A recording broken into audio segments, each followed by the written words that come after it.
Esse é o nosso 26º Mecanicast, o podcast da mecânica avançada.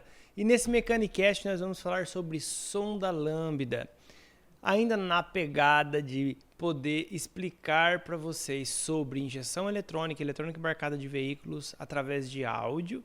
Dessa vez nós vamos falar sobre a sonda. E a sonda lambda, gente, é assim um dos componentes mais importantes da injeção eletrônica do veículo, porque ela fica medindo como que está saindo o gás queimado pelo motor. E dependendo de como estiver saindo esse gás, o funcionamento pode estar ruim ou pode estar bom. Eu falo que fica fazendo o exame de fezes a todo momento. Tá engraçado, né?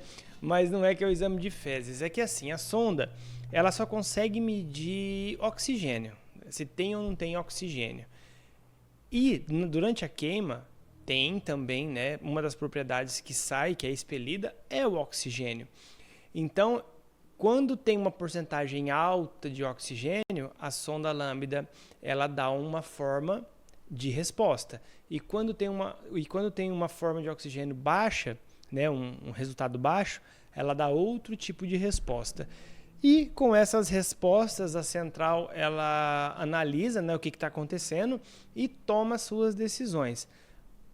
Para que isso aconteça, para que a sonda trabalhe, tá, gente? Como ela vai lá no escapamento, antes do catalisador, a sonda principal nós estamos falando. Depois nós temos a sonda pós-catalisador, e essa sonda que nós vamos falar é a sonda do modelo convencional. Depois nós vamos ter também a sonda lambda de banda larga. Mas assim, a sonda, para ela começar a trabalhar, ela tem que estar pelo menos a 300 graus centígrados, tá? A sonda planar ou a sonda Finger. E antes disso, ela até dá resposta, mas ela dá uma resposta muito lenta, que não é interessante para a central da injeção eletrônica. Então, basicamente, como que ela funciona? Ela vai lá no escapamento, antes do catalisador, então se ela está no escape, ela já está quente. Mas ela está ali, né, medindo o tanto de oxigênio que sai. Para ela funcionar, ela tem que chegar aos seus 300 graus centígrados. Para isso, existe uma resistência de aquecimento. E essa resistência de aquecimento faz com que ela chegue mais rápido a essa temperatura, como se fosse uma resistência de chuveiro elétrico mesmo, ou de soldador elétrico. Aí, pessoal, quando chega essa alimentação por essa resistência, a sonda ela consegue, o elemento dela que faz esse trabalho, esse elemento é composto por dióxido de zircônio ou dióxido de...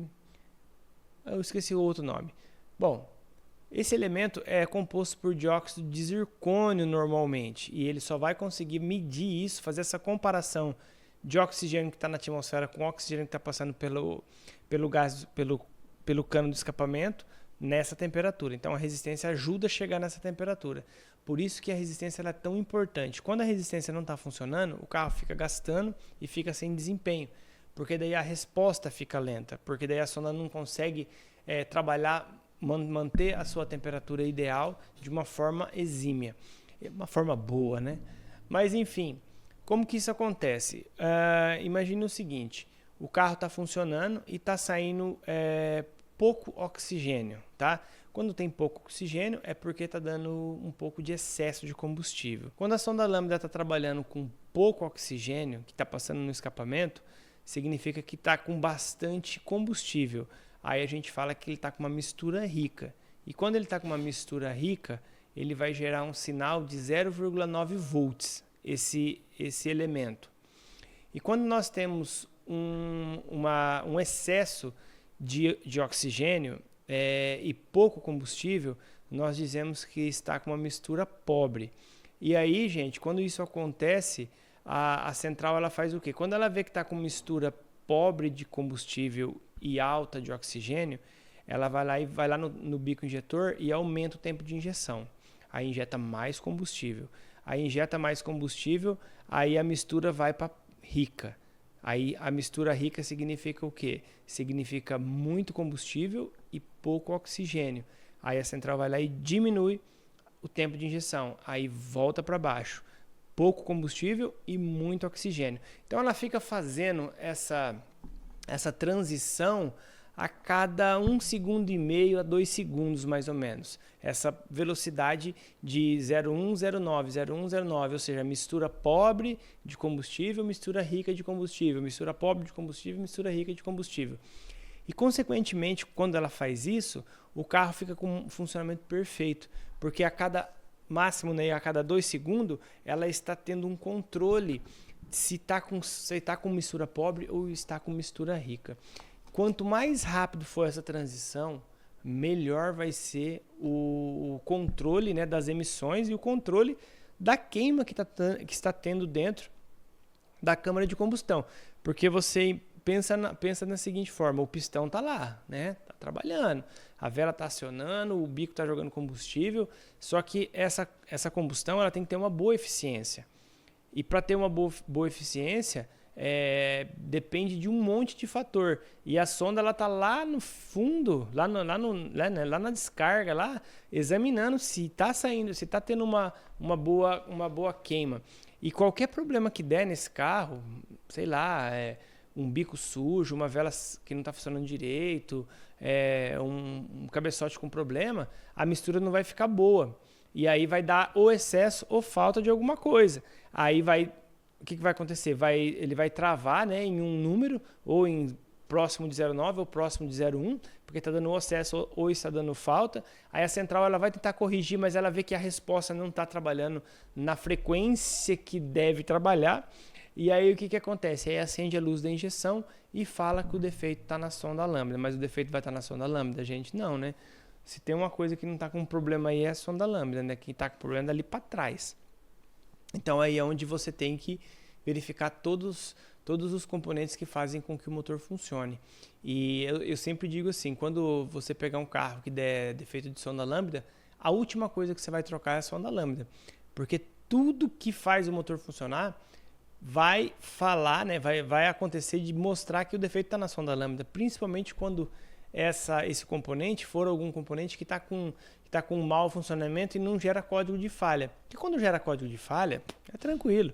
Né? Você passa o scanner lá, ele fala lá, sensor MAP com mau funcionamento. Você vai na veia. Agora, e quando ele não fala? Quando é uma bomba fraca, quando é um bico que está injetando um pouco a mais, ou quando é um problema de junta de cabeçote, que é um problema mecânico, assentamento de válvula, aí isso não pega no scanner. Aí o scanner fala que o defeito está lá na sonda lambda. E aí é o momento que você tem que ser técnico e você tem que analisar tudo antes de fazer a troca da sonda lambda. Senão você troca ela, vai passar uma semana, o cliente vai voltar e vai falar, olha, você trocou a sonda, fez a revisão, mas o carro agora ele continua com o mesmo problema. Ele ficou bom 2 dias e agora ele está zoado tudo de novo. Então, observe o que está acontecendo. Então, nós temos que ser ligeiro nisso aí para a gente não fazer nenhum tipo de diagnóstico incorreto, né, gente? Isso não é legal, não é interessante. Então, sempre fiquem atentos com esse tipo de situação.